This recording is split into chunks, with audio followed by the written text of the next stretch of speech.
Bien. ¿Hacemos el ejercicio 7, les parece? Pueden decirme sí, no, lo que sea. Sí, genial. Bien, gracias. Gracias por dejar constancia de que hay alguien ahí. ¿Sí? El ejercicio 7 lo que nos da es una función que no nos dan explícitamente. Seguimos con el práctico 1, la última clase que tenemos hoy del práctico 1. Trabajamos con el ejercicio 7. Que dice lo siguiente.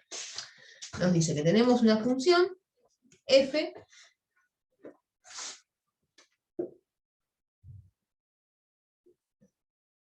¿sí? De la que sabemos ciertas cosas. Yo voy a poner así, tal que está redactado distinto, es el práctico, pero es lo mismo. ¿Sí? Y nos da como 4 ítems de cosas que la función cumple. Una de ellas es que conocemos cuánto vale la restricción, o sea, cuánto vale la función, en los puntos de la forma x1. O sea, esto es, si acá está el dominio, están las x, y acá están las y's, bueno, yo sé cuánto vale mi función en la recta igual 1, en esta recta de acá. ¿Sí? En esta recta de acá yo tengo una expresión. Yo sé que si me restringo a esa recta, mi función va a ser, creo que era x al cuadrado menos 3. Ahí va, efectivamente. Esto para todo x perteneciente a R. O sea, para toda esa recta roja de ahí. ¿Sí? Además de eso, sabemos que las derivadas parciales existen en un entorno del 1, 1. ¿Sí? Ahí tenemos 2 notaciones posibles para eso. Una es la que está en la letra del práctico, que es la notación esta, de f de x o de f de y. A veces también se usa, a mí me gusta bastante usar la notación f sub x, f sub y para las derivadas parciales. Pero eso en cualquiera no sirve. Me gusta esta porque es más escueta, y porque a veces el chirimbuelo de derivada parcial se me parece a un 2, cuando empiezo a escribir rápido. Entonces, bueno, es más higiénico el f sub x, f sub y. Y dejo el símbolo de derivadas parciales para las otras derivadas direccionales. O sea, el símbolo ese del partial para otras derivadas direccionales.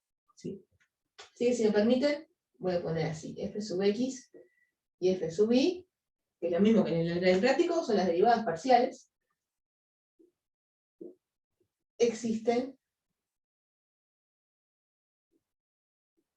en un entorno de 1, 1. O sea, no nos dicen cuánto valen, pero sabemos que yo tengo el punto 1, 1, que va a ser el punto que nos va a convocar en este ejercicio. 1, 1. En este punto las derivadas parciales existen y en todo un entorno, en toda una bola centrada en 1 también existen. ¿Cuánto valen? Por ahora no sabemos, pero sabemos que existen.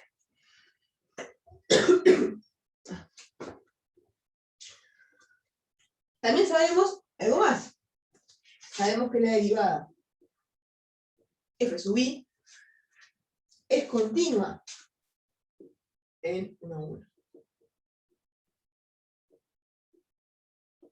¿Sí? Recordemos que la derivada parcial, además de tomar un valor en cada punto, es una función. O sea, f sub i es una función que está definida, no sé si en todo el R2, porque no me lo dijeron, pero sí en un entorno, en toda una bola centrada en 1 está definida. Entonces yo puedo pensar, puedo estudiar la continuidad de esa función en 1, 1. ¿Por qué? Porque estoy en condiciones de evaluar la derivada parcial en todo un entorno de 1, 1. Bien.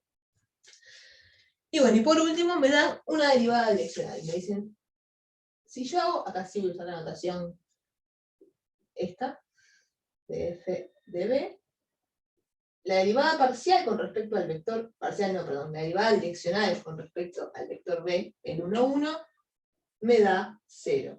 Siendo el vector b el vector de coordenadas menos 1 sobre raíz de 2. 1 sobre raíz de 2.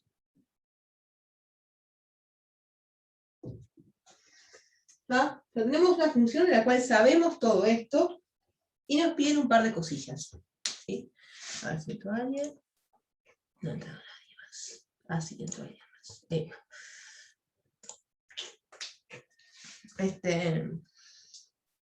¿Qué cosas sabemos? Bueno,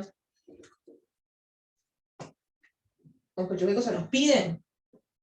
Nos piden, en primer lugar, verificar que el punto 1, 1 es un punto estacionario, le hace un punto crítico, un punto donde se anula el gradiente, pero no de la función f, sino de una función auxiliar g, que está definida usando f. ¿Sí?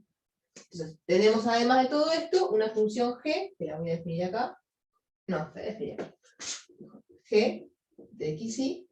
Esta función la definimos como la función f menos 2x menos 2y. Es como que le restáramos. Lo que estaría pasando es como que le restáramos el plano tangente a la función f por 1, 1. ¿Sí? Para que el plano tangente nos quede horizontal. ¿Sí? Por eso es que en 1, 1. ¿No? Por eso es que esta función va a tener un punto estacionario en 1, 1. Pero bueno, eso es lo que tenemos que probar justamente. ¿Sí? O sea, que G va a tener un punto estacionario, un punto crítico, en 1, 1, y la parte B lo que nos va a pedir es clasificarlo si es que podemos. ¿Sí? Digo si es que podemos porque esta función f y por lo tanto la función g no están perfectamente definidas. O sea, esta función f, que se podría haber muchas funciones capaz que cumplan estas condiciones. Y capaz que no todas tienen que comportarse igual. Capaz que no todas las funciones g que se puedan construir tienen el mismo comportamiento en cuanto a máximos y mínimos en 1, 1. Pero bueno, eso es lo que vamos a tener que indagar y trabajar. ¿Sí? La de parcial es interesante porque, como les digo, o sea, tenemos que lograr desenmarañar cierta información a partir de estos 4 ítems de acá. ¿Sí? En primer lugar, queremos ver, ¿no?, la parte 1, o parte A para respetar la nomenclatura. Queremos ver que G tiene un punto estacionario en 1, 1. O sea, queremos probar esto, que el gradiente de G en 1, 1 es nulo. ¿Qué se les ocurre para probar esto?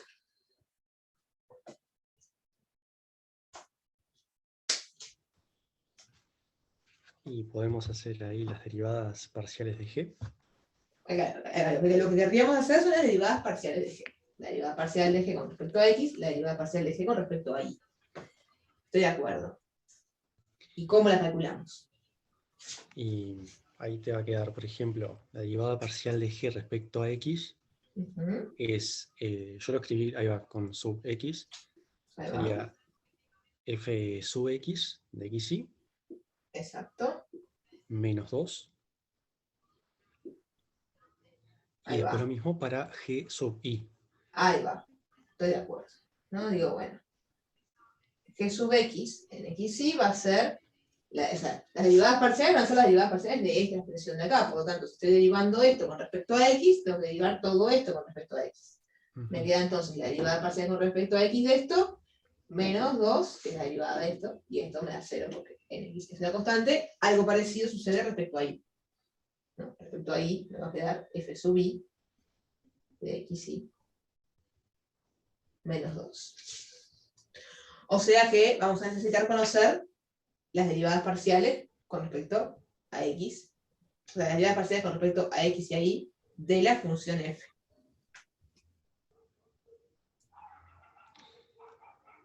¿Estamos de acuerdo? Otra cosa que a mí se me había ocurrido es usando el punto 1, 1, decir que o sea, eso queda igualado a 0, 0. Entonces, eso pasa si f sub x evaluado en 1, 1 menos 2 es igual a 0. Exacto. Y lo mismo con f sub i. Eso es lo que tenemos que probar, digamos, ¿no? O sea, lo que vamos a querer que pase es que esta derivada parcial nos va a tener que dar 2 y esta derivada parcial nos va a tener que dar 2. Ahora, eso es lo que queremos probar.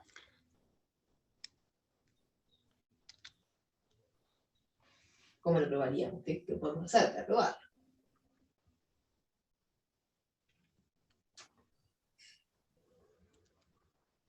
Hay que usar esta información que tenemos acá.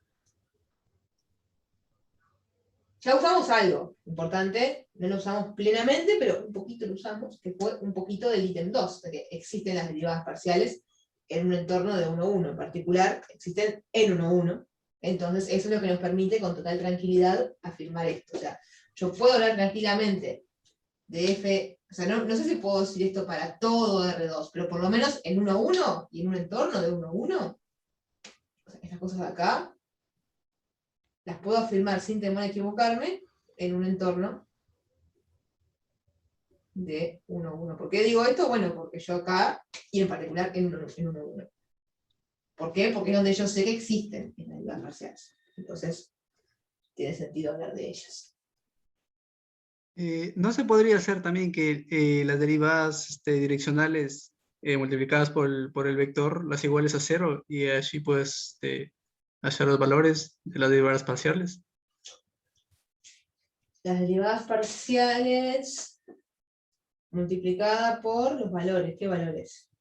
Me gusta la idea, pero quiero afinarla bien. No, por el vector, menos un medio, esas las igualas a que te dice que te da igual a 0 Ahí te y dos en así pues. realidad, pero como es. Bueno, ahí va, sí, Es sí. lo mismo, en realidad, porque si Sí. meto una constante me va a dar lo mismo. No va a cambiar nada.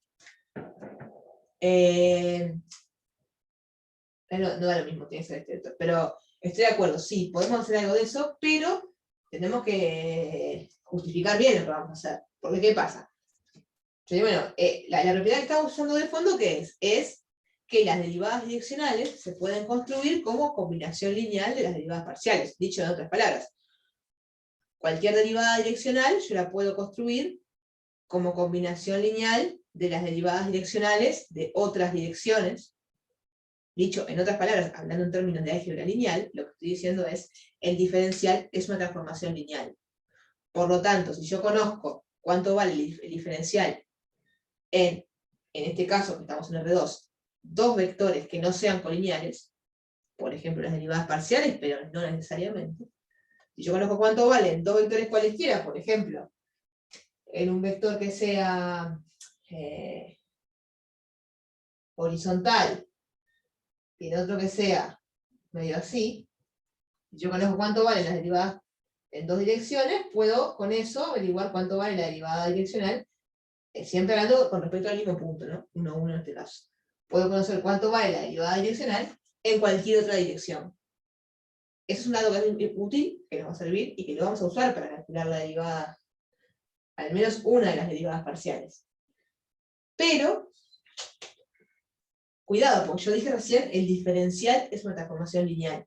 Y cuando digo el diferencial es una transformación lineal, estoy asumiendo que hay un diferencial. O sea, estoy asumiendo que la función es diferenciable. Y esta f, ¿podemos asegurar que es diferenciable? Porque yo no lo veo dicho explícitamente acá que es diferenciable. O sea, Y eso podrías es decirlo. importante, tengan cuidado porque en general, paréntesis, una función cualquiera, o sea, una función, por ejemplo, que no sea diferencial en un cierto punto, podría pasarte que tengas dos derivadas direccionales que te dan, yo qué sé, 0, 0, 0, y otra derivada direccional que te dé cualquier otra cosa. O sea, ese jueguito de la linealidad en las derivadas direccionales solo funciona si la función es diferenciable. Si no, puede pasar cualquier cosa. Así que para poder hacer eso, está bueno y lo vamos a hacer, tenemos que primero asegurarnos de que esta f es diferenciable. Cuando digo diferenciable, quiero decir es diferenciable en el punto 1,1, que es el que estamos considerando. Claro, y para eso tenés que verificar que f sub x sea continua en un entorno 1-1. Bueno, ahí justamente, ahí nos tenemos que hacer un poco los listos y usar un resultado que, entre comillas, es de cálculo en varias variables, pero no, que es el siguiente. A ver si me va bien. Sí, hay gente afuera. La condición, sí, vos lo que querés hacer, y está bien, es usar la condición suficiente de diferenciabilidad, ¿verdad? Que nos dice, si las derivadas parciales existen en un entorno de 1,1, tenemos la hipótesis acá, y son continuas en 1,1, casi tenemos la hipótesis acá, entonces, condición suficiente de diferenciabilidad, la función es diferenciable en 1,1. Bueno, lo que les cuento, tenganlo presente, no lo vamos a probar porque no viene a cuento, es un poco tedioso, pero es la condición suficiente de diferenciabilidad en realidad es un poquito más laxa que eso. O sea, muchas veces la enuncian de esa manera, como lo acabo de decir, porque es más fácil de demostrar. Pero en realidad, la condición suficiente de diferenciabilidad lo que pide es, literalmente, estas dos hipótesis de acá. O sea, que existan las derivadas parciales, todas ellas, en un entorno del punto, y que sean continuas, o bien todas las derivadas parciales en el punto en cuestión, o bien todas excepto una. O sea, hasta una de ellas podría no ser continua. Por ejemplo, f sub x podría no ser continua en 1,1 y la condición suficiente de diferenciabilidad sigue en pie. O sea que no tenemos que chequear realmente la continuidad de f sub x. Lo único que tenemos que hacer es notar que estas dos hipótesis son precisamente la condición suficiente de diferenciabilidad en 1,1. Y eso es una observación que está bueno hacer y que la vamos a escribir. Entonces, observación por los ítems que están ahí, o sea, por condición necesaria, perdón. Necesaria no, condición suficiente. Porque ya sabemos que no es necesaria, pero es suficiente. De diferenciabilidad.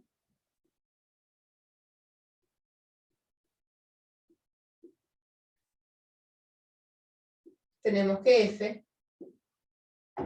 es diferenciable en 1,1. Y, insisto, no las voy a escribir de vuelta por un tema de espacio, porque no vale la pena, pero cuando me refiero a condición suficiente de diferenciabilidad, las hipótesis que tenemos que verificar son estas dos. Estas dos son las hipótesis que necesitamos para el teorema. ¿Sí? Y que sea diferenciable en 1,1 nos reimporta porque es lo que nos permite hacer lo que estaban diciendo recién, que es escribir las derivadas direccionales como combinaciones lineales de otras derivadas direccionales. ¿Sí? Entonces, por ejemplo, queremos conocer las dos derivadas parciales de f en 1,1, y bueno, no conocemos ninguna todavía, pero por lo menos tenemos una derivada direccional. Entonces, yo tengo una derivada direccional, la derivada que se mueve en un vector con una dirección similar a esta. Si yo tuviese una de las derivadas parciales, por ejemplo, con esa derivada parcial y la otra que apunta para acá, podría construir la derivada parcial que me falta. Dicho en otras palabras, si sé cuánto vale mi transformación lineal en una base de R2, sé cuánto vale en todo R2. Así que, bueno, no quiero, es feo borrar las hipótesis, pero por un tema de espacio lo voy a hacer. Igual ustedes tienen a la vista el práctico, supongo. Lo van a tener a la vista, las hipótesis que ya las vimos. Así que, la observación que voy a hacer es, bueno, ahora que sabemos que la función es diferenciable, como f es, voy a poner diff a secas, en 1,1, yo sé, por ejemplo, que puedo escribir este vector, esta derivada direccional la podría construir a partir de las derivadas parciales. Por ejemplo, yo podría decir que la derivada de f con respecto al vector b, y acá cuando digo b me estoy refiriendo a este b, en 1,1, va a ser igual ¿a quién? Y bueno, como recordemos que el vector b, ¿quién es? El vector b es menos un medio por el vector 1, 0, más, un medio no, perdón, raíz de 2, menos 1 sobre raíz de 2 por el vector 1, 0, más 1 sobre raíz de 2 por el vector 0, 1. O si quieren, sacando un factor común, es 1 sobre raíz de 2 por E2 menos E1. Recuerden que E2 y E1 son maneras de escribir la base canónica. O sea, E1 es el vector 1, 0, E2 es el vector 0, 1. Entonces, cuando yo haga por linealidad, ¿sí? Las derivadas son lineales, cuando yo haga la derivada direccional con respecto a la dirección del vector b, lo que me va a quedar va a ser justamente 1 sobre raíz de 2 por la derivada direccional de f con respecto al vector E2 que eso no es ni más ni menos que decir f sub i. O sea, la derivada en la dirección 1, 0 es la derivada parcial con respecto a i.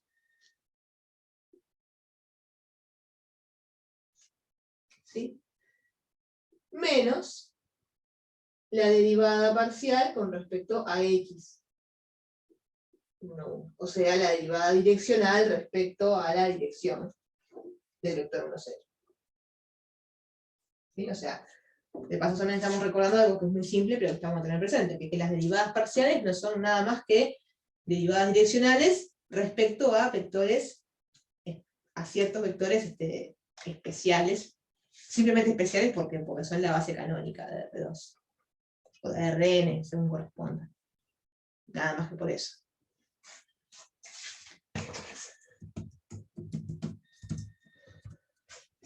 Y bueno, y esta derivada, sabemos cuánto da. Sabemos que tiene que dar 0, porque eso nos dice la hipótesis. ¿Sí? O sea que de esta condición lo que podemos sacar en limpio es, bueno, el 1 sobre raíz de 2, ya no nos importa porque se va a ir. Lo que sabemos es que la derivada parcial con respecto a y la derivada parcial con respecto a x en 1, 1 van a tener que ser iguales. ¿Sí? Todavía no sabemos cuánto valen, pero van a tener que ser iguales. O sea, cuando sepamos cuánto vale una, de chapa sabemos cuánto vale la otra.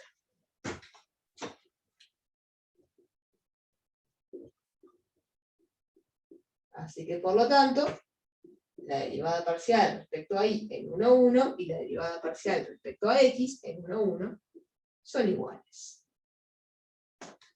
No. Este dato nos sirvió para hacer esa afirmación. Es coherente con lo que esperamos que suceda. Recuerden que sabemos el final de la película. No probamos todavía, pero sabemos que lo que queremos probar. Sabemos que queremos probar que estas derivadas parciales valen 2. ¿No? Esto tiene que dar 2, esto tiene que dar 2. O sea, bueno, no sabemos que valen 2 todavía, pero sabemos que son iguales. Es coherente. Todo viene siendo coherente. ¿Y cómo hacemos para ver cuánto vale alguna de ellas?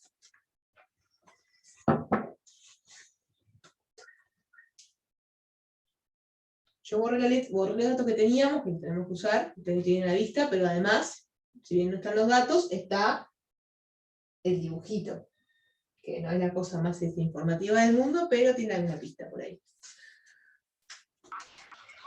O sea, si existe la derivada respecto a x, es que se puede realizar el límite del cociente incremental, por ejemplo. Exacto. Claro, o sea, una manera posible de calcular las derivadas parciales es usando la definición. Es una manera posible de hacerlo. No es la única, no es la mejor, pero es una manera posible de hacerlo. De hecho, observen lo siguiente. Ahí va por ahí un poco. La definición nos puede llevar a eso que está diciendo el chat, que es usar lo que vale la función para los puntos de la forma x1. Recuerden que nosotros no sabemos cuánto vale la función f en general, pero sí sabemos cuánto vale a lo largo de toda esta recta. O sea, sabemos cuánto vale en 1, 1, por ejemplo. En 1, 1, la función va a valer, dijimos que valía x al cubo menos 3, o sea que va a valer menos 2.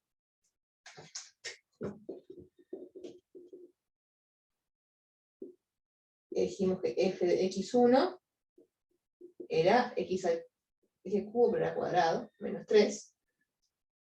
¿Sí? F de 1, 1 me va a dar menos 2. Yo que sé, si quiero calcular f de 2, 1 también lo puedo hallar. En general puedo hallar f de cualquier cosa de la forma x1. Esto era para todo x no reales. Y eso me permite calcular la derivada parcial respecto a x. No respecto a y. Porque respecto a y, ¿qué pasa? Yo para calcular la derivada parcial con respecto a y, tengo que tomar un límite. Un límite que involucra ¿qué? Involucra cuánto vale f de 1, 1 y cuánto vale f en un entornito vertical de 1, 1, ¿verdad? Porque es el límite de cociente incremental. Pero respecto a x sí puedo, porque yo para calcular la derivada parcial con respecto a x, ¿qué necesito saber? Necesito saber cuánto vale f en 1, 1 y cuánto vale f en un entornito horizontal de 1, 1. ¿Sí? Bueno, digamos, y si eso no les convence, o sea, lo que vamos a poder hacer al fin y al cabo, y creo que lo que decían en el chat iba por ese lado, es, yo podría agarrar y para calcular la derivada parcial con respecto a x, derivar esto de acá respecto a x como si fuera una función de una variable. Y va a estar todo bien. Si eso le genera algún tipo de conflicto, es decir, ¿será legal hacer eso? No pasa nada. Usamos la definición, no para calcular el cociente incremental y hacer todo, levantar la determinación y eso, sino para constatar que lo que nos va a quedar escrito va a ser la definición de derivada a estilo de cálculo 1, ¿sí? Para una función real como esta.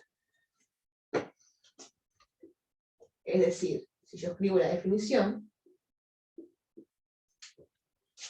f sub x de 1 a 1, y me animo a escribir esto y poner igual porque ya sé que va a existir. O sea, no me estoy cuestionando la existencia del límite. Ya me dijeron que existe. Yo solo quiero saber cuánto da. Y bueno, por definición, esto es el límite cuando h tiende a 0. ¿De quién? Y bueno, tenemos es la derivada parcial respecto a x, así que tengo que sumarle un chiquititésimo a la primera coordenada. Yo tengo que hacer f de 1 más h, 1, menos f de 1 a 1 sobre h. Y a esto, si le aplico, fíjense que la gracia está en lo que les decía recién, tanto este punto de acá como este punto de acá son de la forma algo 1, fulanito 1. Entonces, en ambos casos aplica esta fórmula. Es decir, en ambos casos lo que voy a tener es el límite con h tendiendo a 0 de f de 1 más h1 va a ser 1 más h al cuadrado menos 3.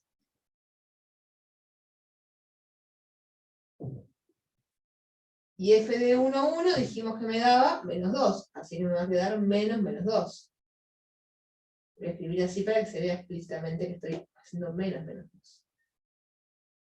Y acá, obviamente, acá lo que tenemos es una determinación de 0 sobre 0, que la podríamos levantar con Ruffini, con L'Hopital, bla, bla, bla, bla. No es difícil, pero me parece que es mucho más elegante ahorrarnos las cuentas y simplemente constatar que esto es lo mismo que decir, bueno, esta es la definición, si sigo escribiendo ahí abajo, esto es lo mismo que decir h'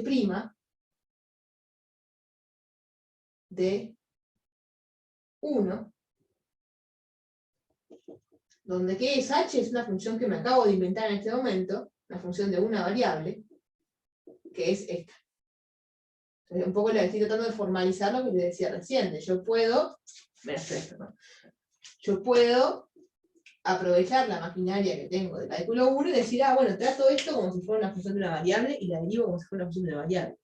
Bueno, ¿por qué puedo hacerlo? Bueno, porque desarrollé la definición y acá me pareció la definición de derivada del estilo de una variable.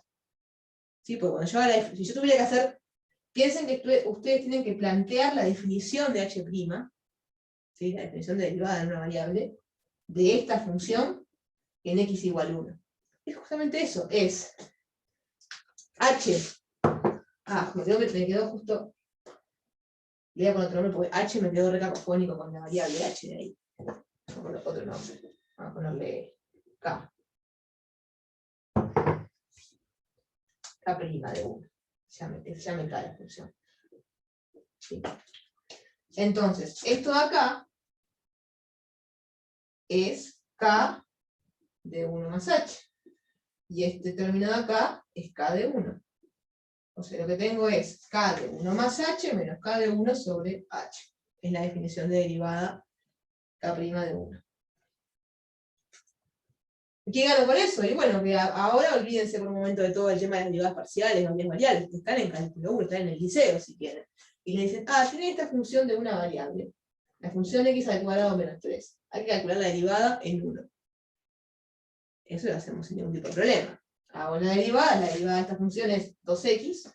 2x evaluado en 1 es 2.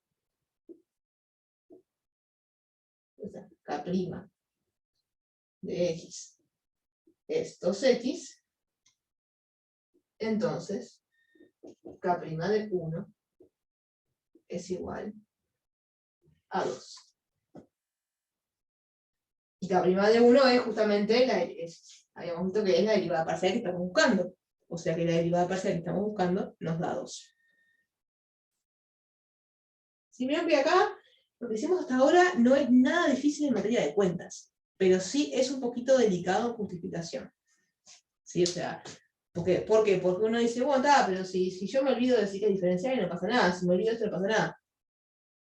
No pasa nada porque justo tuvimos suerte de que la función sí era diferenciable, porque tuvimos suerte de que justo conocíamos cuánto valía acá, pero hay que tener cuidado, porque si falta alguna de esas hipótesis, se nos puede llegar a romper todo.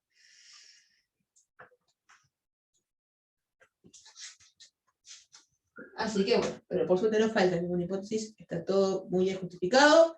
La derivada parcial con respecto a x nos dio 2, y por lo tanto la derivada parcial con respecto a y también nos da 2. ¿Sí? Así que ahora podemos poner en otro color, violeta, por ejemplo, podemos decir estas dos derivadas parciales son iguales y además valen 2. Y eso es lo que queríamos probar, porque ahora como sabemos que valen 2, entonces g sub x va a valer 2 menos 2, o sea 0, y g sub y va a valer 2 menos 2, o sea 0. O sea, efectivamente, el gradiente de g en 1, 1 nos dio 0.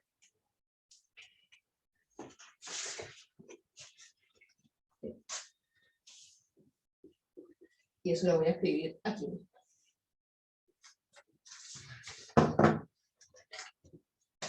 Es decir, por lo tanto, G tiene un punto estacionario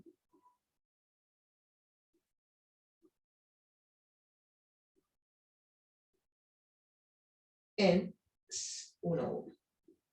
Es decir, su gradiente en 1, 1 me da 0.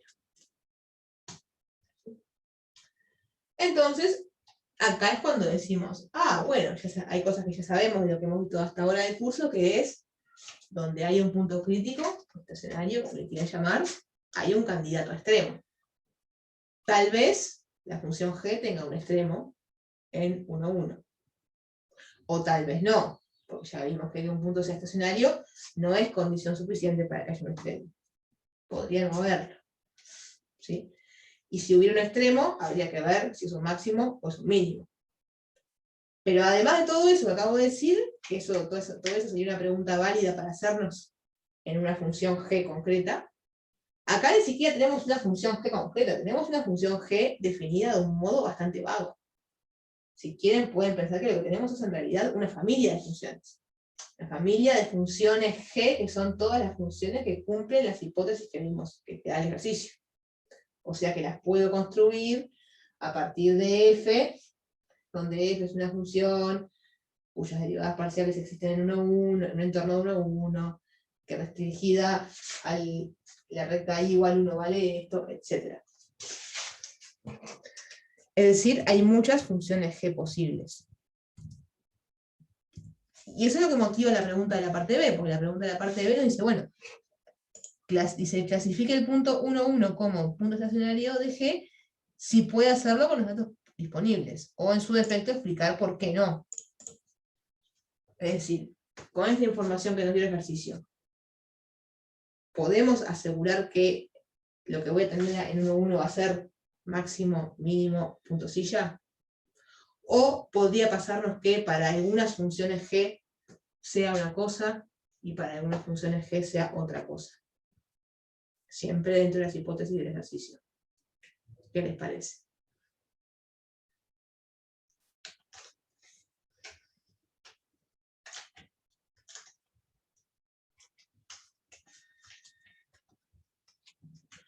O, dicho en otras palabras, ¿hay algo que les parece ya así de una que no puede pasar?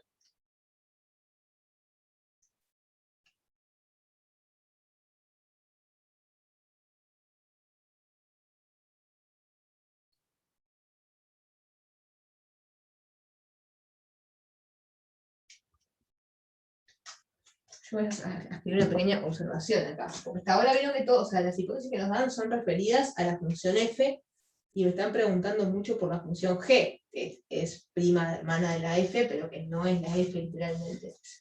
Entonces, para estudiar la parte B, ahora vamos a la parte B, yo voy a hacer una pequeña observación, que es, bueno, ¿qué sabemos de la función g gracias a lo que sabíamos de la función f? casi que todo lo mismo, o sea, todo lo referido a existencia de derivadas parciales y continuidad de derivadas parciales se hereda de f, porque ¿qué es g? G es f más dos funciones, o más una función, le voy a llamar, más algo que es diferenciable. O sea que, como la función f es diferenciable en 1, 1, la función g también lo es, y bueno, todo lo que tiene que ver con existencia, continuidad de derivadas parciales, es heredado de la función f. ¿Sí? Y lo otro que también sabemos, aunque nunca lo hayamos dicho explícitamente, es que si yo tengo un punto de la forma x1, ¿sí? Los puntos de la forma x1, como la función g dijimos que era f menos 2x menos 2y, pero acá y es igual a 1, y f de x1, por hipótesis, sabíamos que era x al cuadrado menos 3.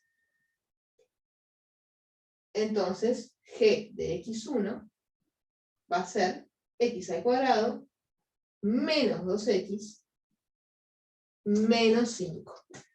Es decir, así como conocíamos la expresión de f para cualquier punto de esta recta, también conocemos la expresión de g para cualquier punto de esta recta.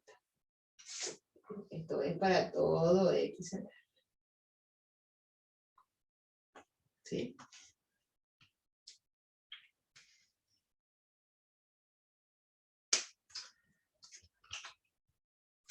Entonces, ¿esto cómo lo pueden imaginar visualmente? Después vamos a hacer algo con GeoGebra, pero todavía no. Yo no puedo dibujar en 3D, a mí se me da muy mal, pero imagínense que es, bueno, yo no sé cómo es la gráfica de la función g, porque no conozco la función g, pero yo sé que si la secciono, ¿no? Imagínense que tengo el espacio que yo secciono por un plano vertical, que es el plano vertical que corta al piso en la recta y igual 1, cuando yo haga esa sección, la curvita que me va a quedar, la intersección de ese plano vertical con la gráfica de g, va a ser esta curva, va a ser esta parábola. ¿Sí? Una parábola que va a ser así, va a tener un vértice en x igual 1. En x igual 1 va a tener el vértice y además vale 1, menos 2, menos 5, o sea, menos 6.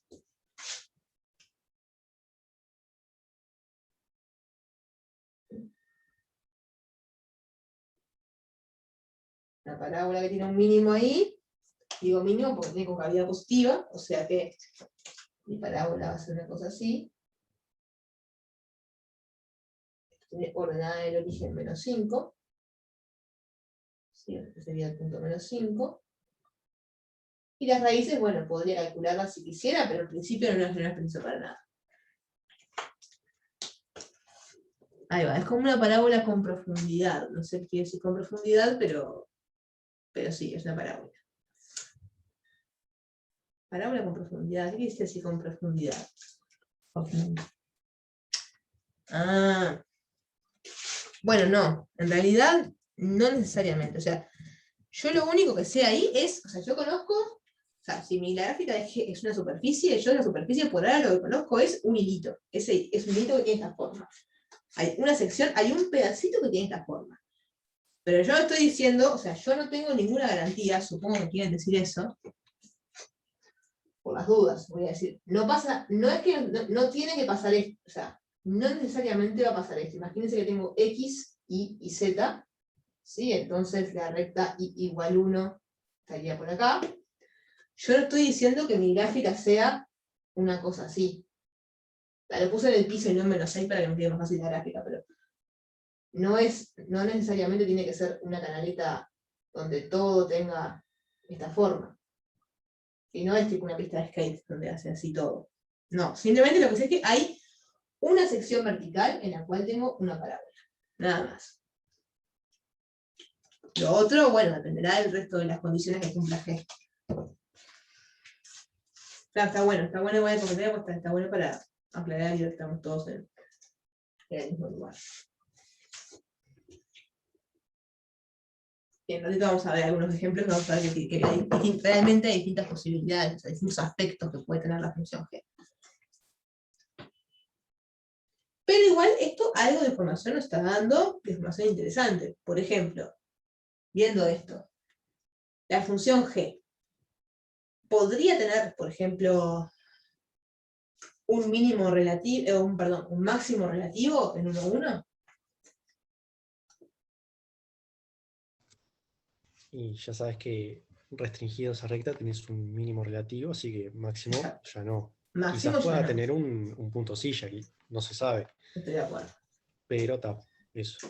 Ahí va, estoy de acuerdo. Por ahora lo que sabemos es que un máximo relativo no va a haber. ¿Por qué? Porque ya en una restricción, en una recta, encontramos que habría un mínimo. O sea, dicho en otras palabras, yo agarro cualquier entornito de puntos del 1,1, y en cualquier entornito de puntos del 1,1 se me va a meter puntos de la recta de esta recta i igual 1. Y en esos puntos de la recta i igual 1 van a aparecer imágenes más grandes que la imagen de 1,1. O sea, no hay chance de tener un máximo relativo ahí.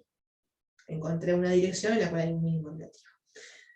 Lo que sí podría pasar es que tengamos, por lo menos a primera vista, podría llegar a pasar que tengamos o bien un mínimo relativo o bien un punto silla. Entonces, lo que nos tenemos que preguntar ahora es, bueno, ¿efectivamente pueden pasar esas dos cosas?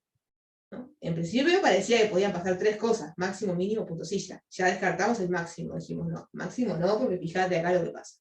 Máximo no. No sabemos cómo es la función g, pero un máximo no va a tener. ¿Puede tener un punto silla? ¿Puede tener un mínimo?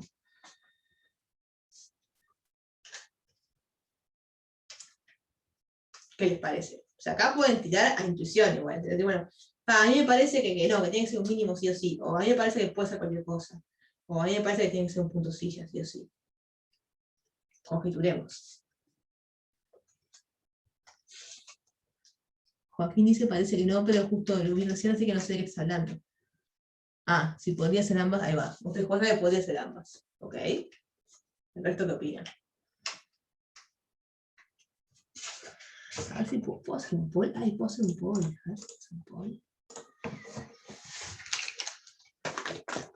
Ay, no, es muy complicado. Iba a hacer una encuesta, pero me calmaba. Díganlo por el chat y listo. Marcho el anonimato. O sea, Joaquín dice que podría ser cualquier cosa. Podría ser un mínimo o un punto silla. ¿Alguien está en desacuerdo con Joaquín? ¿A alguien le parece que no es así?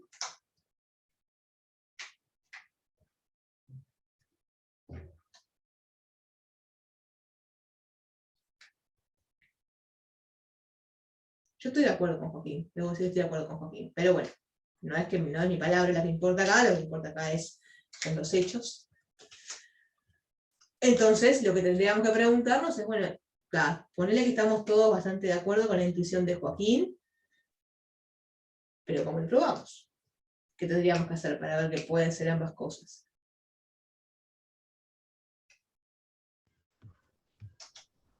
Y buscar una dirección en la cual la función sea más chica que lo que es en 1,1, como la Ahí otra va. vuelta. Ahí va, y ahí va, ahí está. Eso es una parte. O sea, ahí estaríamos encontrando, ahí va, que es lo que decíamos aquí, dos ejemplos que las contemplen. O sea, buscar un ejemplo en el cual, o sea, cuando digo un ejemplo, ¿qué quiero decir? Quiero decir una función g que cumpla todas las hipótesis del ejercicio y en la cual haya un punto silla, 1,1. Para que haya un punto silla tiene que pasar lo que decían recién, que encontrar una dirección en la cual no haya, o sea, no es que tenga que pasar eso, pero bueno, si sucede, si lográramos encontrar una g que tiene una dirección en la cual, por ejemplo, hay un máximo relativo, o un punto silla, un punto de inflexión, ahí tenemos un ejemplo de g que tiene un punto silla. Y después tendríamos que encontrar otro ejemplo de otra función g que también cumple todas las hipótesis y en la cual tengamos un máximo relativo. Bien, entonces lo que tenemos que hacer es tratar de construir esos ejemplos, tratar de encontrar una g que cumple todas las hipótesis, que tenga un punto silla, tratar de construir una g que cumple todas las hipótesis y que tenga un mínimo. Bien. Entonces, ahora vamos a querer ver, después de todo esto que hablamos, voy a escribir acá para la parte B. Queremos encontrar dos funciones. De vuelta tengo mis conflictos con respecto a los nombres de las funciones, le voy a poner g y h, así una función g, ¿tá? Que cumple esa hipótesis. Y además g como antes, cuando digo como antes, quiero decir como la que definimos antes, que tiene todas las hipótesis, tal que g tiene punto silla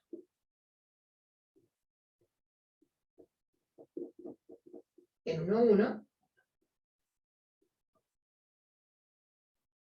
y una h similar, cuando digo similar quiero decir de vuelta que cumple todas las hipótesis del ejercicio, pero con un mínimo relativo.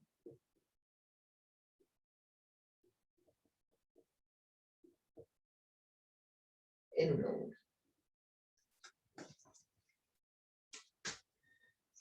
Claro. No sé si tienen alguna preferencia de por cuál empezar de las dos, o de con qué estrategia construirlas.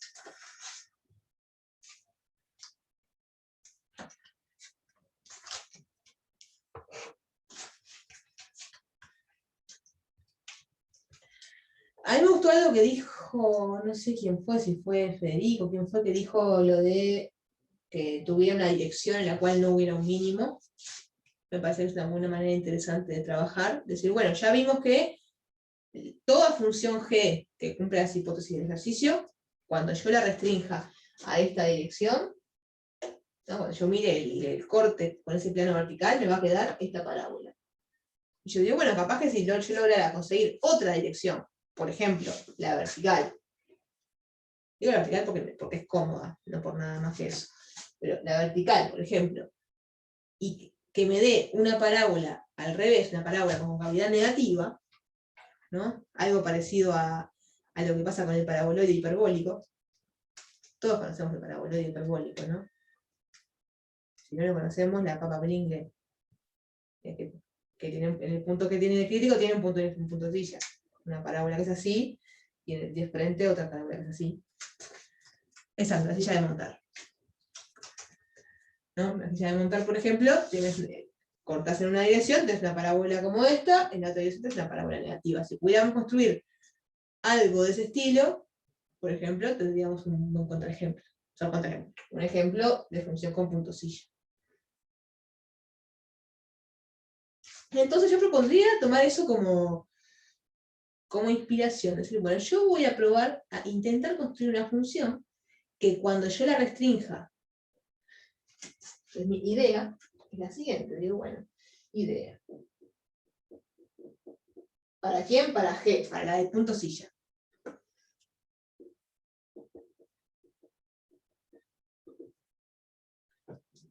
Encontrar, o sea, definir el G de tal manera tal que cuando yo haga, por ejemplo, G de X, no, X1 no, la otra, de 1i, cuando yo haga G de 1,i, me dé una parábola con concavidad negativa. ¿Sí? Por simplicidad voy a suponer, bueno, ¿cómo puedo escribir una parábola con concavidad negativa? Y bueno, por ejemplo, menos i al cuadrado y cosas. Cuando digo cosas quiero decir un término en i y un término independiente, que podrían no estar. ¿Sí? Capaz que preciso un coeficiente más en i cuadrado. En principio voy a intentar no tenerlo. Después si veo que con eso no me alcanza, que lo que impuse fue demasiado rígido, bueno, agrego un parámetro a acá adelante a ver si tengo suerte. Pero por ahora digo, bueno, una parábola de esta forma. ¿Sí? Que es algo similar en cierta forma. Igual esto no lo escribí, si están escribiendo, suponiendo que están escribiendo, no escriban esto porque lo vamos a modificar un poquito. ¿Sí?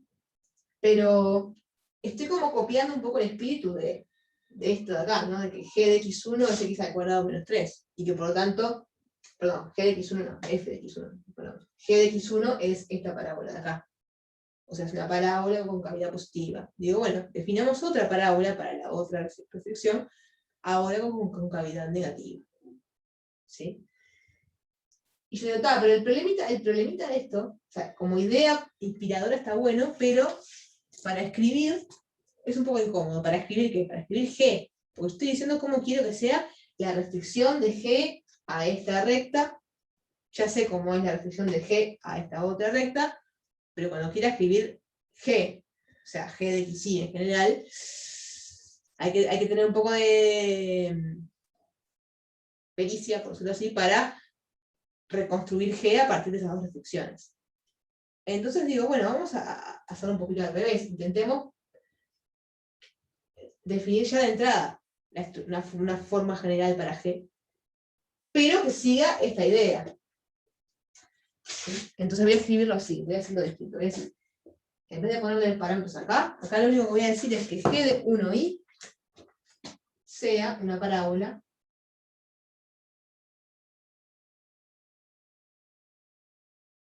con concavidad negativa. Pero ya con lo que acabo de borrar sabemos a lo que me refiero y a dónde quiero llegar. Y eso que acabo de escribir lo voy a escribir, sí, pero en la fórmula general de G de X5. Entonces, yo sugiero que probemos con esto, probemos a ver si nos alcanza, si podemos construir un contraejemplo con G de XY, la escribo acá abajo, G de XY, o sea, ya doy la definición general de la función G, que va a ser que, bueno, tengo que contemplar dos cosas, que el G de 1i sea algo parecido a lo que acabábamos de definir recién, y que G de X1 me tiene que dar esto. ¿Sí? Entonces G de XY tiene que ser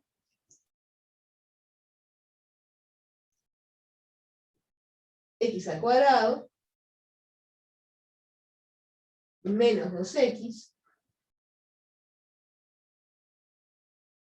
Este menos 5 no lo voy a escribir. ¿Por qué? Porque este menos 5 puede tener valores en i escondidos. Recuerden que esto es G de X1. Entonces, cuando yo tome i igual a 1, todos los términos que tengan cosas en i se van a convertir en constantes. Entonces, este menos 5 en realidad me lo reservo. Y ahora lo que voy a decir es, bueno, también tengo que pensar en los términos en i. Voy a poner un menos i cuadrado.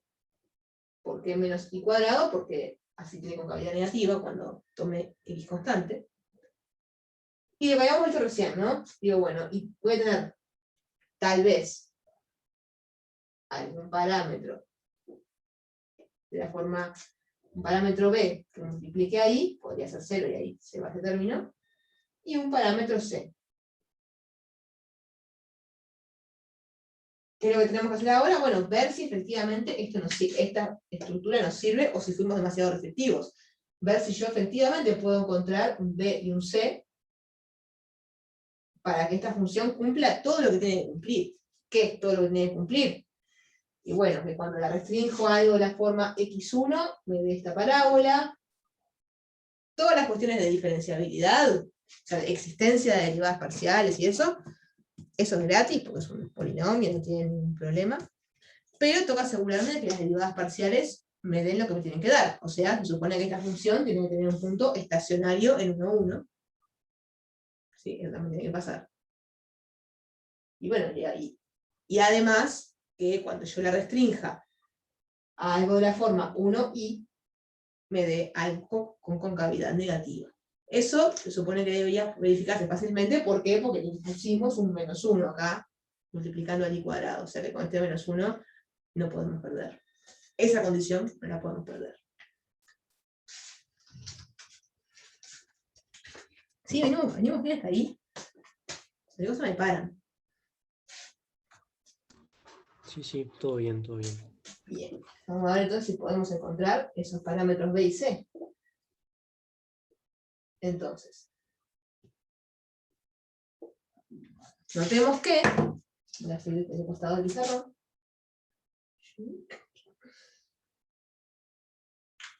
Primero que nada, me parece que algo bastante fácil de hacer es esta fórmula, sustituir cuando i es igual a 1. O sea, ver cómo quedan efectivamente las cosas de la forma g de x1. ¿No? G de x1, con esta fórmula, me va a quedar x al cuadrado menos 2x, esos quedan igual. Después, menos y cuadrado, como y es 1, va a ser menos 1, más b por i, o sea, más b, más c. O sea que me va a quedar menos 1 más b más c. Lo único que hice fue sustituir. Dije, bueno, si i es 1, me queda esta expresión. ¿Qué puedo sacar de útil acá?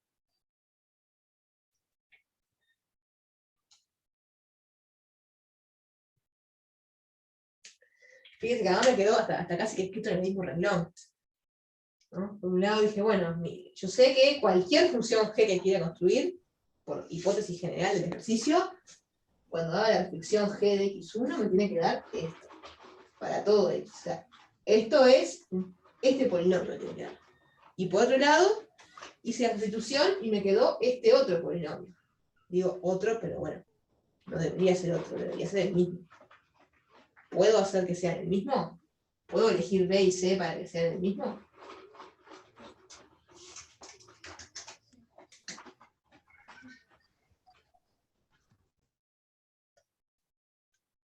Sí, ¿no? Simplemente lo que tengo que asegurarme es de que esto que acabo de recuadrar acá en rojo, de que este término independiente me dé menos 5. Si yo elijo B y C para que esto me dé menos 5, entonces tengo literalmente el mismo polinomio. O sea, se cumple la condición que se tenía que cumplir de que la restricción me diera esto. Así que ahí tenemos una condición que tiene que cumplir B y C. Si elegimos B y C de forma tal que esto me dé menos 5, por lo menos esta condición no se va a romper. Esa condición va a funcionar. Es decir, sabemos que sí o sí B más C menos 1 tiene que ser igual a menos 5. Dicho en otras palabras, B más C tiene que ser igual a 4.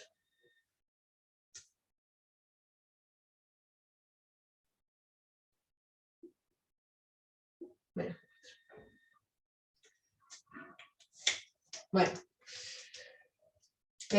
ahora tengo un grado menos de libertad, ¿no? Antes B y C parecía que podían hacer cualquier cosa, ahora ya digo, no, ahora uno de los dos está determinado en función del otro. Eso fue con la condición esta de acá. Pero además hay otra condición que tenemos que tener en cuenta, que es la del punto estacionario. Habíamos dicho, ojo, la función g tiene que tener un punto estacionario en 1, 1. Si no, ¿de qué clasificación estamos hablando de extremos si ni siquiera tengo un punto crítico? Es decir, que las derivadas parciales de g me tienen que dar ambas 0, cuando las evalúo en 1, 1. La derivada parcial con respecto a x lo va a cumplir trivialmente. ¿Por qué? Porque en realidad yo lo que agregué, digamos, lo que estuve manipulando fueron cosas en y. Igual lo podemos verificar si quieren. Simplemente deriven acá con respecto a x, y nos va a quedar 2x menos 2, la derivada parcial, cuando lo evalúan en x igual 1, les da 0. O sea, eso, independientemente de quién sea B y C, se va a cumplir. El tema es que, además, tiene que cumplirse que g sub i tiene que ser 0.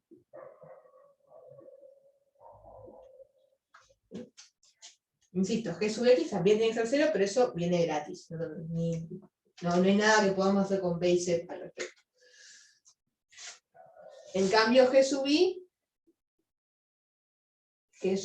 cuando yo lo evalúo en general, en xy, siempre cuando digo en general, ese general es con comillas porque en general, en un entorno de 1 a 1, que es donde sabemos que se puede hacer. ¿Sí?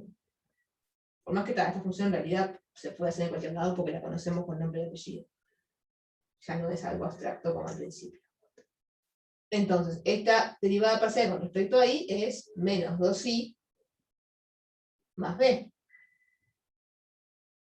¿Sí? Menos 2i más b. Todo lo demás son constantes, cuando derivo respecto a i, se va. Entonces, cuando este i es un i, no es una variable i, sino que es una i de la oración. Así que lo saqué para que no se confunda. Y si yo hago g sub i evaluado en 1, 1, me va a quedar entonces menos 2 por 1 más b. O sea, menos 2 más b. Y esto dijimos que tenía que dar 0. Así que B va a tener que dar 2.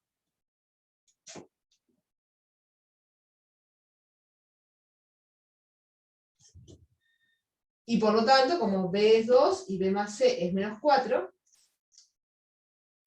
C va a tener que ser menos 6.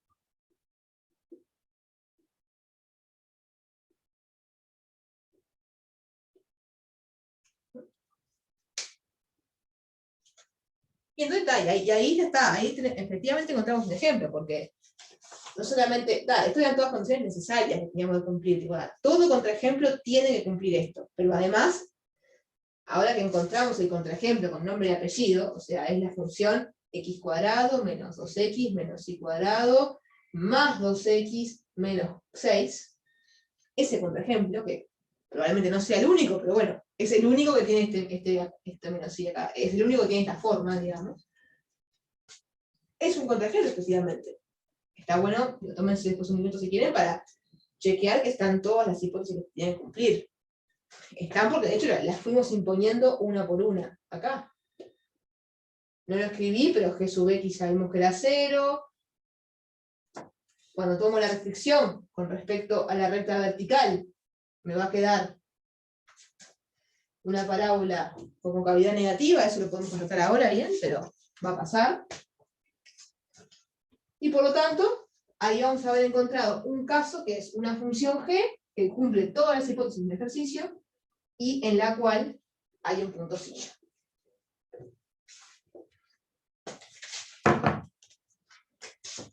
O sea, como pequeña conclusión que podemos sacar en limpio, bueno, por lo tanto, la función g de xy que acabo de definir, que ahora la voy a definir de manera precisa, digo, es x cuadrado menos y cuadrado menos 2x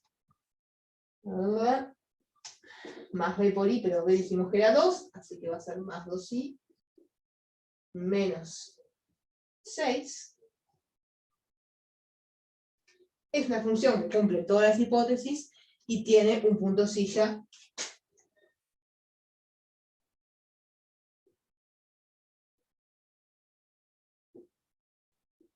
en 1, 1. ¿Por qué? Bueno, porque ya vimos que, primero, en 1, 1 hay un punto estacionario, o sea, hago la derivada parcial respecto a x, hago la derivada parcial con respecto a y, me dan 0 ambas. Además, cuando hago la restricción a la recta x1, tengo una parábola con concavidad positiva. De hecho, es la parábola que ya habíamos visto hoy, ¿no? X cuadrado menos 2x menos 5. ¿Era esta o más 5? Pará. Es 1, me da menos 1. Más 2, que es más 1. Sí, está bien, menos 5. Y cuando tomo la otra restricción, g de 1i, esto va a ser, ahora voy a tener menos i cuadrado más 2i, y cuando tome x igual 1 me va a quedar 1 menos 2 que me da menos 1, menos 6 me da menos 7. O sea, otra parábola, esta vez con concavidad negativa. ¿Sí? Bien, ahí tenemos un ejemplo. O sea, dicho en otras palabras, ya sabemos que o bien puede pasar cualquier cosa, como decía Joaquín, o bien tenemos un punto silla sí o sí. Pero no podemos asegurar que haya un mínimo porque ya encontramos un ejemplo donde hay un punto silla. ¿Sí? Si me permiten compartir un poquito, voy a compartir una visualización.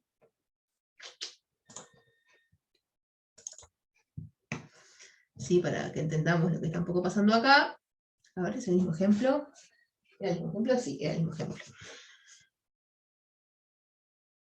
Acá está la gráfica de la función g, que acabamos de inventar como ejemplo, ¿sí? Para entender un poco lo que está pasando. El punto 1, 1, el punto 1, 1, g de 1, 1, es este de ahí, lo ven acá, el punto gris ahí, es el punto silla que estamos estudiando, Y creo que ahí se observa bastante, si miramos la gráfica, se observa bastante que es un punto silla, quedó medio, como es -6, quedó bastante abajo y no se llega a ver muy linda y no se llega a ver mucho tramo de la parábola con concavidad negativa, pero tengo caras interesantes. Acá hago la sección, acá voy a graficar la intersección entre la gráfica y la recta el plano vertical que tiene x igual 1, no, perdón, el otro, el y igual 1, ahí va, ahí se ve sombreadito, donde se corta con la gráfica, bueno, en esa parábola que está ahí marcadita en gris. Voy a esconder el plano para que no tenga tanto ruido, y ahí se ve en negro la parábola con concavidad positiva, que es la parábola x² menos 2x menos 5 que estábamos viendo hoy. Pero si yo hago la intersección con el otro plano, con el plano perpendicular, ahí se ve, no se ve mucho porque, como les digo, se termina la gráfica, pero se pueden imaginar cómo sigue, ¿no? Acá está la parabolita, que sigue ahí para abajo, con concavidad negativa. ¿Sí? Y son como perpendiculares una con otra. ¿Sí? Estoy girando ahí para que lo observemos eso. ¿Sí? Digamos, ese fue el ejemplo que acabamos de construir. Vamos a ver si me alejo de hacer un poco más de parábola. Y me alejo cada vez más. Ahí se ve más, un poco más de las dos parábolas. No sé si les copa mucho todo este tema. A mí me parece que está súper ilustrativo el tema de visualizarlo ahí en esta pantalla. Sobre todo porque además las cosas en 3D, a veces dibujarlas a mano, quedan bastante feas. A mí se me da muy mal. Y otra, para eso están los conjuntos de nivel y eso, pero puedo verlo en 3D. Bien, entonces encontramos habíamos dicho recién quiere decir hace un ratito, que necesitábamos dos ejemplos. Una que tuviera un punto silla, o sea, que cumpliera todas las hipótesis y que tuviera un punto silla, y otra que tenga un mínimo relativo. Bueno, ahora tenemos que hacer la que tenga el mínimo relativo. ¿Cómo hacemos para encontrar una G que cumpla todo lo que tiene que cumplir y que tenga un mínimo relativo? Lo bueno es que va a ser más fácil porque podemos como reciclar un poco la estrategia que ya usamos.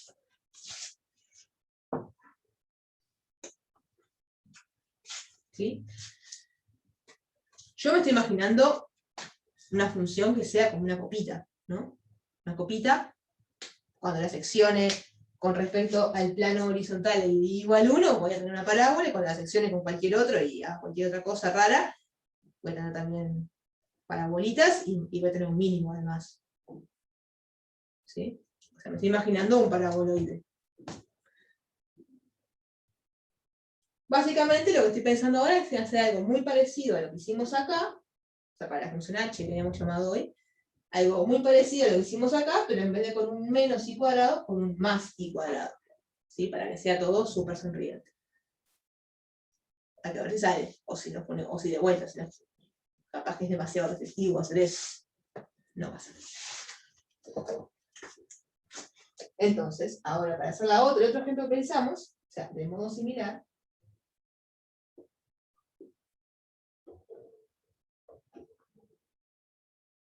busco h,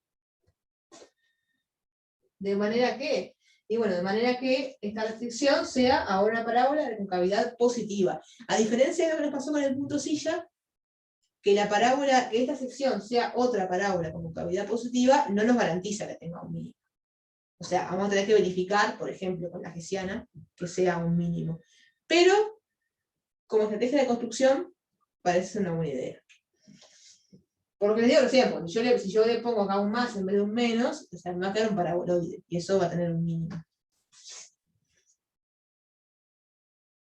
Entonces, vamos a buscar una h que tenga una forma similar a esa, pero ahora con el coeficiente en i positivo. X cuadrado menos 2x más y de vuelta. Permítanme reciclar los nombres de las variables. Voy a volver a poner BI y C. Claramente son otros BI, no tienen por qué ser los mismos, son otro B, otro C. ¿Sí? Pero así no sigo poniendo más letras. Y bueno, y de vuelta tenemos que hacer lo mismo que hicimos en el caso de la función g, o sea, asegurarnos de que se cumplen las dos condiciones que nos pedía la letra, que eran que g de x1 sea la parábola x cuadrado menos 2x menos 5, y además que tenga un punto estacionario en 1, 1. Entonces, para eso, observemos que h de x1, es decir, cuando yo tomo y igual 1, lo que voy a tener es x al cuadrado menos 2x más 1, acá es y cuadrado, perdón, más 1 más b más c. Y de vuelta, dijimos, esto tiene que ser la parábola x cuadrado menos 2x menos 5. Por lo tanto, como eso es para todo x, esto de acá, estos tres coeficientes necesariamente me tienen que sumar menos 5. Y ahí tengo una condición. La condición 1 más b más c igual a menos 5. Por lo tanto, si 1 más b más c es menos 5, quiere decir que b más c tiene que ser menos 6. Y ahí tengo una condición. Es análoga a esta que habíamos encontrado acá. Es tan análoga que la voy a decorar en verde igual que. Y después tenemos la otra condición, que era la del punto estacionario. Igual que en el caso anterior, la derivada parcial con respecto a x, no viene mal verificarla, pero van a ver, es fácil ver que da 0, ¿sí? Porque esto se va con respecto a x y les queda de vuelta lo mismo. Y la derivada respecto a y es la que nos da un poco más de información, ¿sí? Porque cuando yo haga, bueno, primero lo voy a hacer en general, en xy, g sub i de xy, cuando derive respecto a y, me va a quedar, esto se va, acá me queda 2i más b. Y además sabemos que la derivada en 1, 1 dijimos que sub i de 1, 1 tiene que ser 0, y que sub i de 1, 1 va a ser 2 más b. Así que esto es 2 más b. Por lo tanto, b va a tener que ser menos 2. Y de estas dos condiciones, saco que c va a tener que ser menos 4. ¿No? Menos 2 menos 4, menos 6. Se lo hice un poco más rápido porque era lo mismo que antes, pero con otros números nada más. Entonces, ahora tenemos un candidato a ejemplo. Se llamaría candidato a ejemplo. ¿Por qué? Porque en realidad, esta función que vamos a encontrar, esta función que voy a definir acá, la función h que estábamos buscando, es h de xy igual x cuadrado menos 2x más y cuadrado. Ahora el b era menos 2, así que me va a quedar menos 2y. Y acá donde dice más c, me va a quedar menos 4. ¿Qué pasa con esto? Y yo digo, bueno, esto en realidad es un candidato, por ejemplo, pero ya no es tan claro como el otro, que yo apenas la encontré y dije, es un punto silla, ¿por qué? Porque yo la definí para que sea un punto silla. Yo acá, para que 1, 1 sea un punto silla. Acá yo no la definí para que 1, 1 sea un mínimo. Por lo menos no de manera obvia. La definí simplemente para que las dos secciones que estaba mirando, que eran la de x1 y 1i, tengan parábolas con concavidad positiva. Pero de ahí a que esto sea un mínimo, hay un trecho muy breve, pero un trecho al fin. O sea, ahora tendríamos que asegurarnos de que realmente haya un mínimo en 1, 1. Para lo cual simplemente agarramos y calculamos la hessiana, que es muy sencilla porque es un polinomio de grado 2, y debemos ver el mínimo. Entonces veamos que h tiene un mínimo.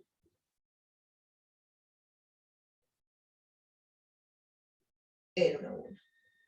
Para eso calculamos la hessiana de g, bueno, de h. Por cierto, permiso, acá me guiné y puse g y era h, siendo coherentes con la notación que puse, acá también es h. Y acá, digo, bueno, recordemos que el gradiente de h, ¿qué va a ser? Y bueno, el gradiente de h va a ser derivada parcial con respecto a x de esto, me da 2x menos 2, derivada parcial con respecto a y, me da también 2x menos 2. 2y menos 2, ¿no? Y por lo tanto, cuando haga la hessiana de h, en x y en general, me va a dar derivada de esto con respecto a x, es constante, me da menos 2. Derivada de esto con respecto a y, me da 0. Derivada de esto con respecto a x también me da 0, porque además esta función es c infinito, o sea que tiene sentido. Y esto de acá, derivo respecto a y me da 2. Y esto es clarísimo que tiene que ser esto definido positivo, porque fíjense que, es más, ya está diagonalizada, esta ya es la diagonal, o sea, estos son los valores propios, tienen dos valores propios, en realidad el mismo doble, en dos positivos, ¿sí? Si no se dieron cuenta de eso, bueno, hacen el determinante y atrás, el determinante le da positivo y atrás le da positivo. Es decir que la hessiana en 1, 1, que es el punto que nos interesa, es esta, y es definida positiva. Y por lo tanto, h tiene un mínimo relativo, que también va a ser el mínimo absoluto, pero no nos importa, en 1, 1. Y que sacamos en conclusión entonces que, bueno, que con las hipótesis que nos da el ejercicio 7, no podemos garantizar que la función g, esta función h era otro ejemplo de funciones g, no le puse g para que no se llamaran igual los dos ejemplos, pero digamos, pertenecen a la misma familia de funciones, ¿sí? Las funciones definidas como f menos 2x menos 2y, encontramos una en la cual había un punto silla en 1, 1, otra en la cual había un mínimo en 1, 1. O sea, y todas cumplían todas las hipótesis del ejercicio, o sea que no podemos decir nada solo con las hipótesis del ejercicio. A lo sumo, lo único que podríamos decir, ¿sí?, es que no hay máximo relativo, eso sí no puede pasar. Pero, con respecto a los mínimos, o puntosillas, no sabemos nada. ¿Sí? Para redondear esto, insisto, si no entendieron algo, por favor, párenme, que yo agarro viaje. Pero para terminar esto, quiero visualizar, espero que sea la misma función, porque en realidad encontramos un ejemplo que no es único, o sea que podría ser cualquier cosa. Pero está acá, h. X cuadrado menos 2x menos 2y, más y cuadrado. Es esa, ¿no? Sí, es esta. Esta es la función h que definimos, que es como les decía yo, y no una copita, una especie de copita de, no sé si champagne, de qué es la copita, pero esas que son como finitas, así para arriba. Y acá está el punto que queremos ver, que acabamos de probar analíticamente, que es un mínimo, y bueno, y ahí se ve bastante claramente que es un mínimo, ¿no? Y además, como les decía, es el mínimo absoluto.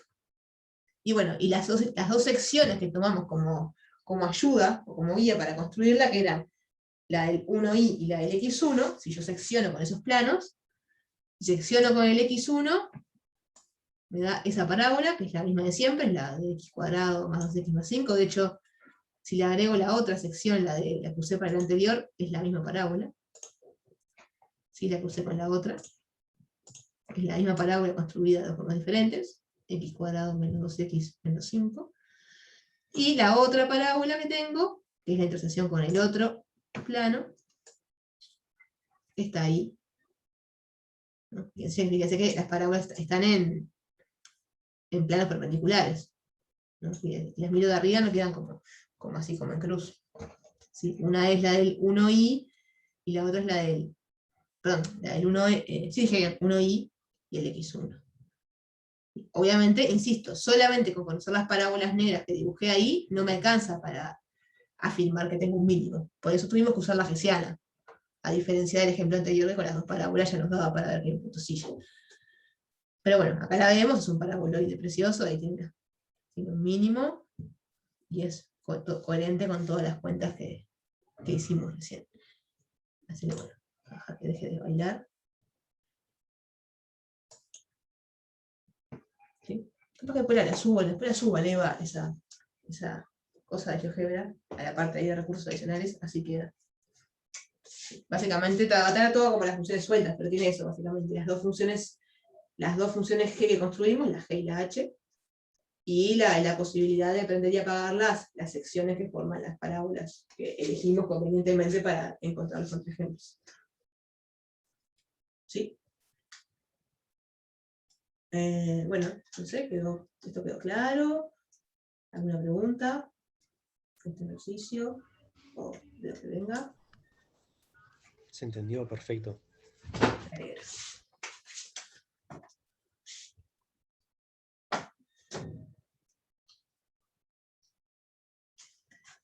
Bueno, entonces, ahí va. Bien, todo bien, dice Joaquín. Bueno, entonces, vamos, iríamos cerrando por acá.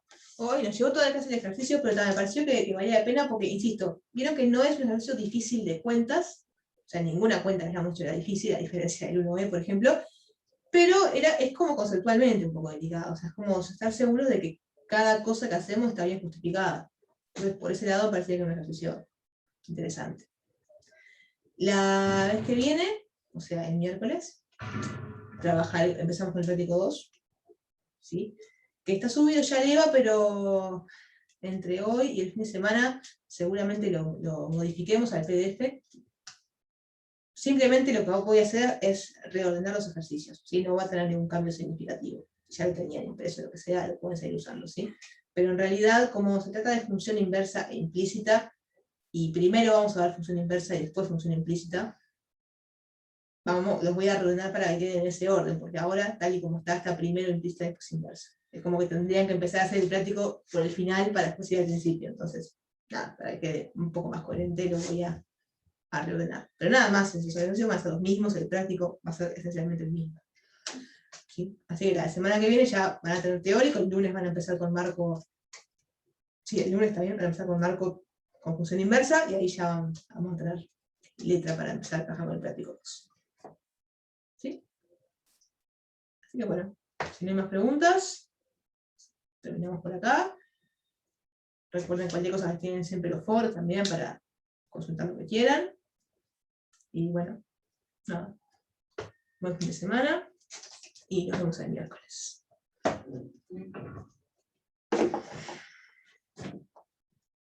Bueno, chao, chao.